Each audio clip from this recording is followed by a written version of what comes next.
Now, another thing that I've noticed, and I was also guilty of this when you're on the path to losing God's blessing, is that when we don't see the manifestation of God, and yet here we are on the broad path. The broad path is a path that everybody else is on, right? It's the easy way. That's why everybody is on it, right? So when we're on that path that leads to destruction, because that's where you're headed if you're on the broad path, I'm here to let you know. We think that our mixture in God, right? Our one foot in the world, our one foot in relationship with God, right? Our striving should be good enough.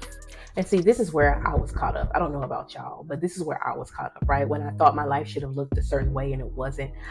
I was like, well, she's not really living for the Lord and she's sleeping with her boyfriend and they seem to have everything together. And why do I have to wait? And why am I going through this? And why, right? And don't get me wrong, asking God why is okay, right? But asking God with right perspective, right heart posture is also important, right? So we compare ourselves with people who clearly went off the path, right? Because from our very narrow perspective, it seems as if they've achieved a modicum of success, right? From our perspective.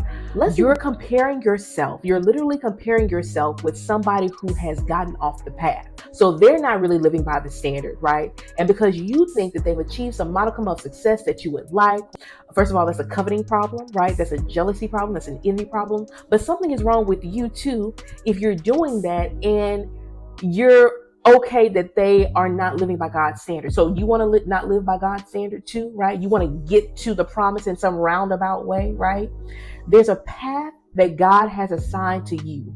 And the easiest way is to stay on that path, no matter how difficult it may be. That's why whatever you start in faith has to continue in faith.